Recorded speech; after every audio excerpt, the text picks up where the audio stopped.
It is my great pleasure to welcome you to the 34th meeting of the Rotary year, our 4,834th meeting of our club and the second online meeting in our 99-year history. Today we're broadcasting from various locations and hope that the technology will be kind and work as planned. Questions to the speaker can be typed on the chat to the MC Reg during the presentation. And our number of members have asked, when will our regular meetings resume? The truth is, we just don't know.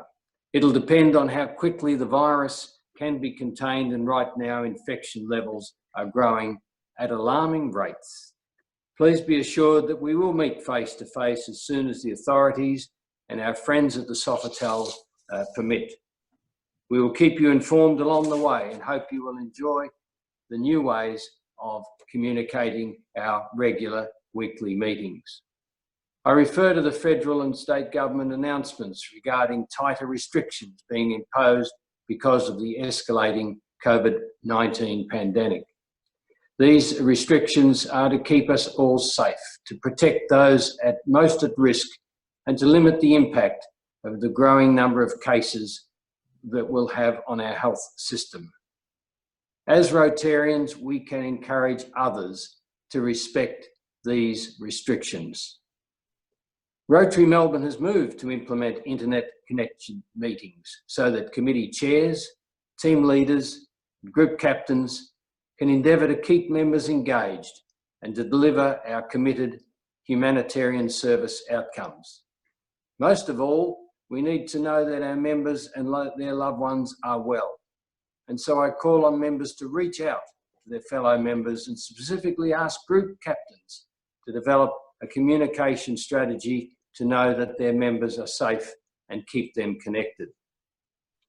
Our broadcast last week of the excellent presentation of our honorary member, Professor Peter Doherty AC, has been stunningly well received, with more than 3,200 views of Rotary Melbourne's Facebook page. The supportive member feedback to the initiative has been warmly received by the team who put it all together: Mark Pinoli, Ari Talantis, Joe Mavris and Red Smith. Our gratitude goes to Peter for being on hand in Rotary Studio 1 to broadcast such a superb address. And I note that a very fine article and handsome photograph of Peter appears in today's Age newspaper. In planning for events for the next 3 months, we will, with the approval of our guest speakers, use the online broadcasting capacity to reach a wide audience, especially where the speaker and the topic is linked to a broad community interest. Last week, the Rotary Melbourne board met online using Zoom video conferencing, and we're aiming to conduct all committees and team meetings in a similar manner. And details of how this can occur will be provided by committee chairs and team leaders as we progress. And as a reminder, if you have any difficulties today, we are recording this regular meeting, and it'll be loaded as an address, as a podcast on our club website in a day or so. Our speaker today is our very own Hugh Bucknall. Hugh will be speaking on the coronavirus trumps anything, or should I say everything. The past can inform us about the future. Hugh, of course, is a well-known entity in our club and widely through our district and Rotary circles beyond, particularly as our leader in the R100 Centenary Initiative.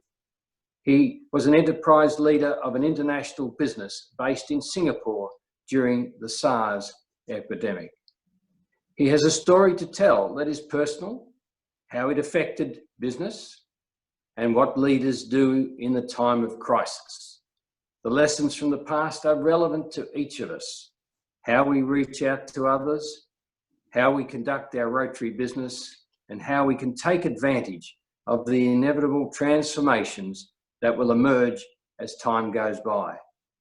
We have to deal with the present, and we should not waste a good crisis. Hugh Bucknall, welcome to our meeting today, and we look forward to your address. Yes, Kevin, the coronavirus trumps everything, and the past can inform us about the future. The main theme for today is that we should never waste a good crisis. In 1665, Isaac Newton was forced to work from home during the bubonic plague. He used that time to develop his theories on calculus, optics, and gravity. I have a modern story to tell. It's a story of surviving the SARS epidemic in 2003. Lockdown in Singapore for 3 months. After the shock, there were many lessons to learn and changes to be made. All that is relevant today, and it's a story that has a happy ending.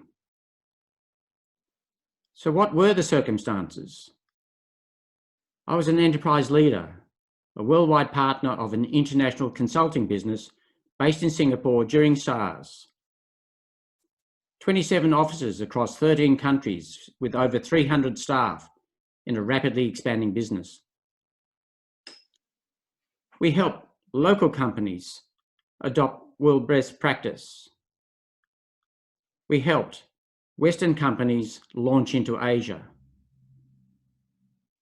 We helped Asian business do business across Asia. Our forte was data, analysis, problem solving, systems, and advice to help business run better. So how did that play out? The story I tell has 3 main elements. It is personal. It decimated our business, and we learned what leaders do in a time of crisis. The lessons from the past are relevant to each of us, how we reach out to others, how we conduct our Rotary business, and how we take advantage of the inevitable transformations that will emerge as time goes by. Firstly, the personal story. On March the 14th, 2003, I flew from Beijing to Singapore the same day that SARS was transported by another passenger from Beijing to Singapore. It got very personal from that time. In truth, I lived on Singapore Airlines, not in Singapore.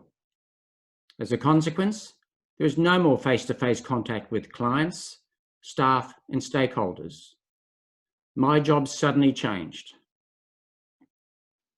Shut down for 3 months. Security checks entering every public building. No family. No socialising. No movies. No food courts. 4 walls. Loneliness and cabin fever reign supreme. There are still raw emotions from those times. Salvation came in the form of very frequent family phone calls to Melbourne, walking the empty streets, phone calls to staff. How are you doing? What can I do to help? It was not about me and what I wanted. It was about them and what they needed. That gave me purpose, and our personal bonds got stronger. And I learned that I should visit my mother in her nursing home more often, where she had a life of partial social isolation. I learned the power of simple questions. How are you doing? What can I do to help? So what are the personal lessons for Rotarians? Well, firstly, group captains, please contact your members and ask a simple question and wait for an answer. Call your mates and have a chat. Make plans to call one each day. Talk to your children and deal with their fears. All of us should let our members know what is going on all the time and answer their questions. Let's do something funny. Maybe everyone on Zoom meeting should wear a funny hat and Dorothy award a weekly prize. Today, I'm wearing my new magic hat. And soon I shall reveal the rabbit inside.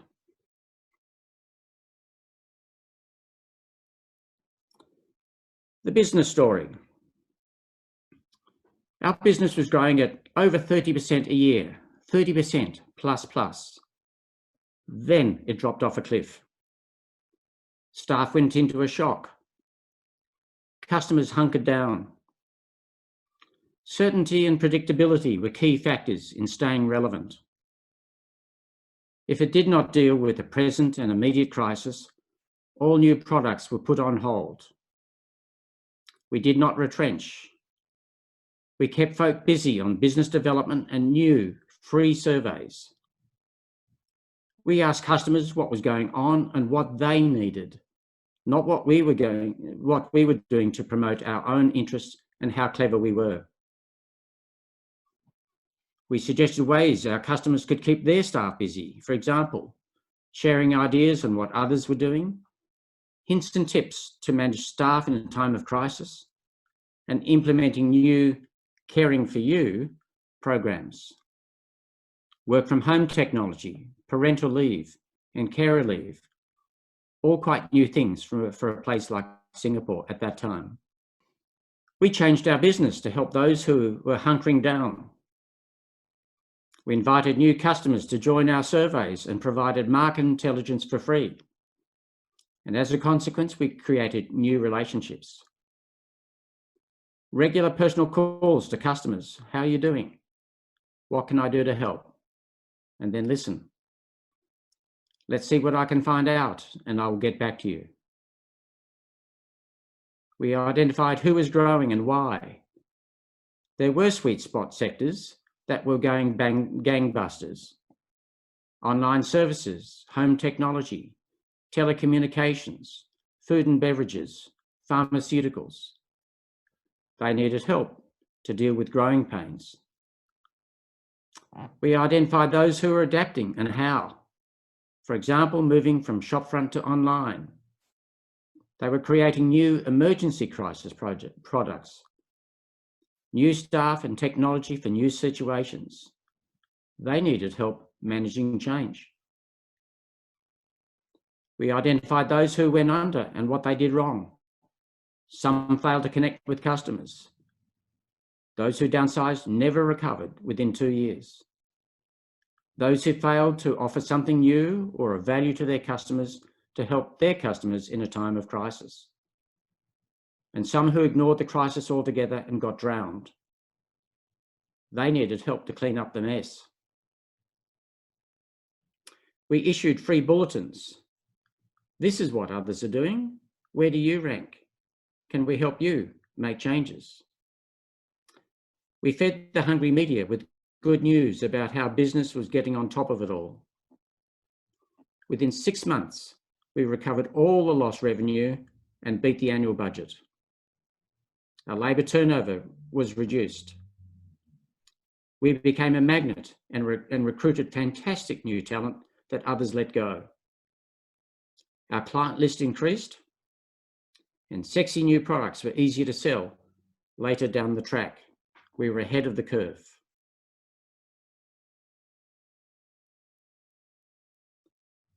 There are 10 lessons for Rotary. For the time being, stick with the tried and true. No massive change for several months. Number 2, deliver weekly meetings with smart technology that still maintains our rituals and format. That is what we're doing today. Tell good news stories. Peter Doherty last week, this one today, and others are now in the pipeline. Tell our story in all the media outlets we can. Leverage what we did for the bushfires, mental health programs, fundraising for the disadvantaged. Adopt another club under stress. Ask our suppliers to do something for us. Minuteman Press, can you please design our 100 centenary banners and mementos? Number 7, contact our partners and see how they are. How are they coping and what we can offer? For example, someone to talk to, mentors, wisdom, videos. We should contact our district colleagues and ask the same questions. Number 9, how are vulnerable folk coping? Let's find new ways to help them. Number 10, not least of all of which, and not the end of the list by all means, why don't we go to Rotaractors and give them an inspiring new challenge?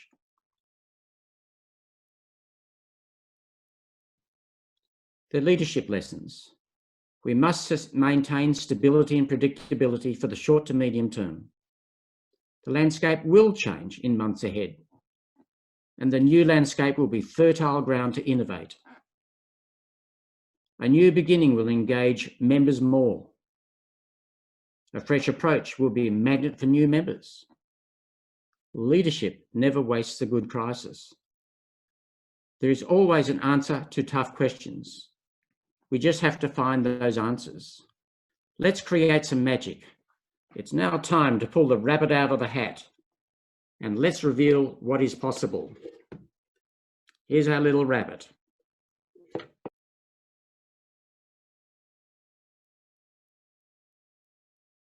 President Kevin is already rearranging the speaker program to focus on how we deal with coronavirus. The group captains have already been asked to create a pastoral care program. Why don't we divert our lunch money of $50 a week to a fighting fund? $5,000 per week, rapidly dispersed every week until we meet face-to-face again. I nominate Cynthia Edgell and Chris Stilwell to make the decisions and to make it happen. Mark Panoli, can we buy better technology that improves our current streaming capability and that can also be used when we return to the Sofitel so that all members can enjoy presentations online every week, no matter where they happen to be? Should we buy design services for R100 merchandise and banners we'll be needing next year? We need that printer in business for our centenary next year. President Kevin suggests that we pay Joe's parking rather than rely on public transport to get her to our office. It is in our interests, it is in our own interest to keep Joe safe and healthy.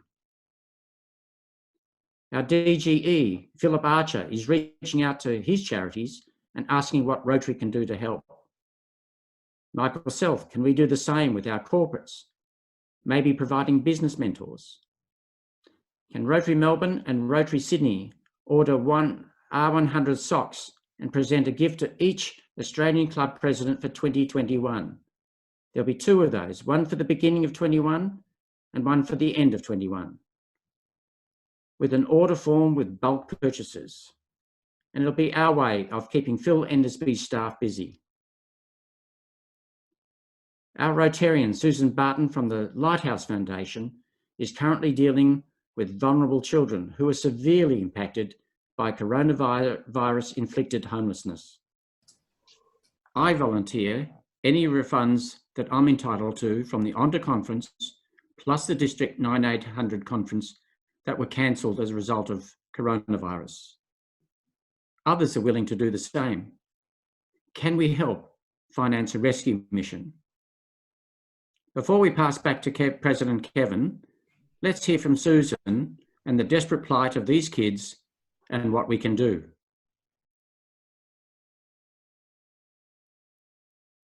Thanks, Hugh, and hello, everyone. Well, I don't have to tell you that there's huge challenges and they're enormous. And honestly, I think we're all reeling.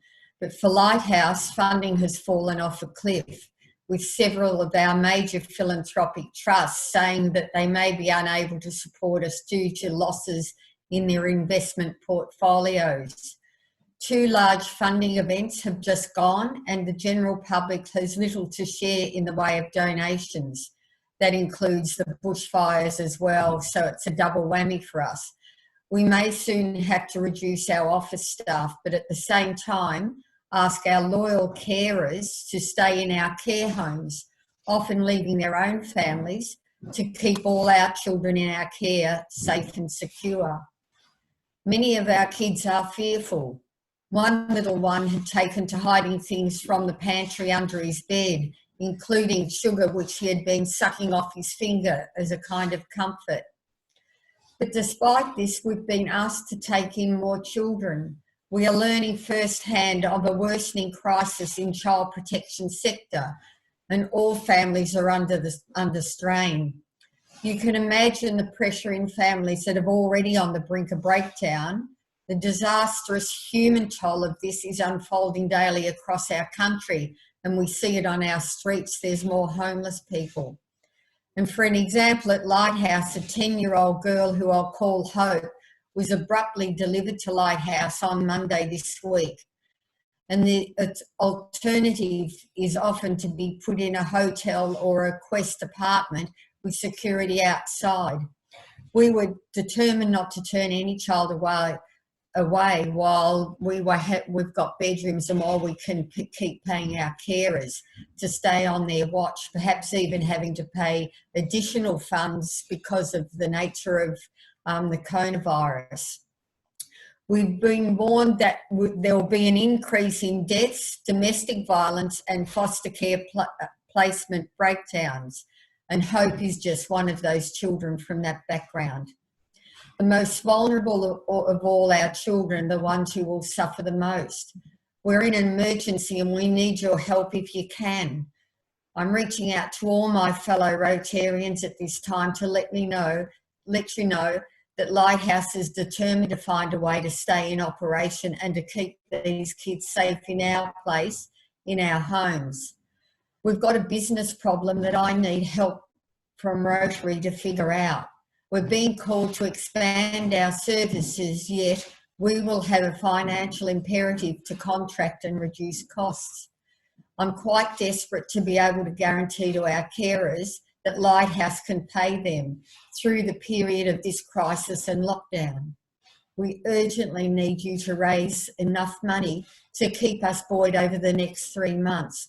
So if you think you can help us, either get access to Rotary Foundation, or if there's anyone has contacts with philanthropic trusts, or just anything. We really need your support right now. Anything you can do will be greatly received. And I really thank you with all my heart. And thank you, Hugh, for suggesting I reach out at this time.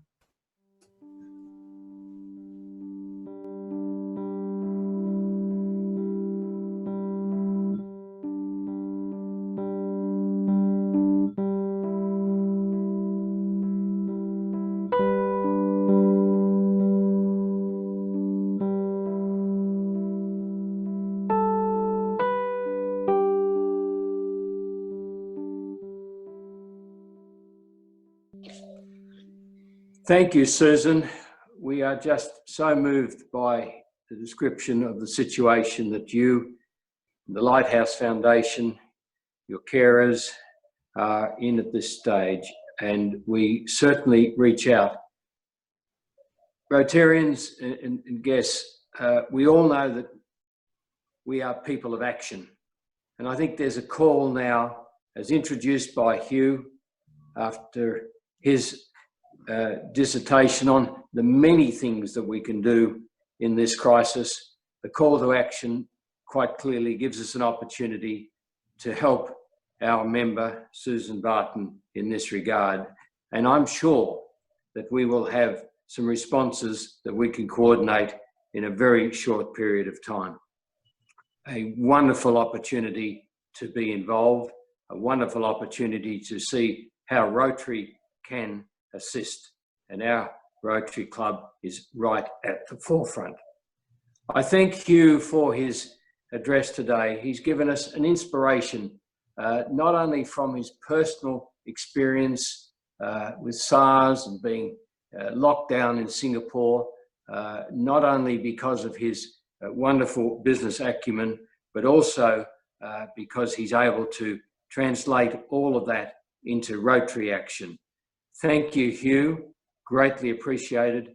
There'll be many more things that'll come out of your address today, and I appreciate that you have spent the time and appreciate that you have put the thought into what you have delivered.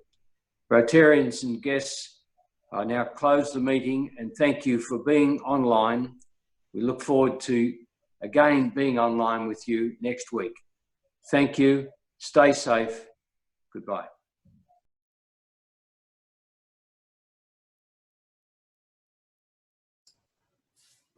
Now, here's some breaking news as an outcome of our discussions with Susan Barton yesterday. Norman Terraloid Bay identified that there are no doubt avenues of funding through the district grant, and has even identified the possibility of funding through the Rotary Australian Benevolent Society. These suggestions are being progressed at the moment. In addition, Phil Endersby offered to supply wilderness wear children's socks and has since progressed this directly with Susan Barton. And finally, Bernie McIntosh, our Youth and Vocational Service Director, has emailed to identify substantial funding proposal which he will now progress through the Welfare of the Young Committee and our Board of Directors. So there's 3 calls that came to the action plea of yesterday. I'm sure there'll be more. Just watch this space. Thank you.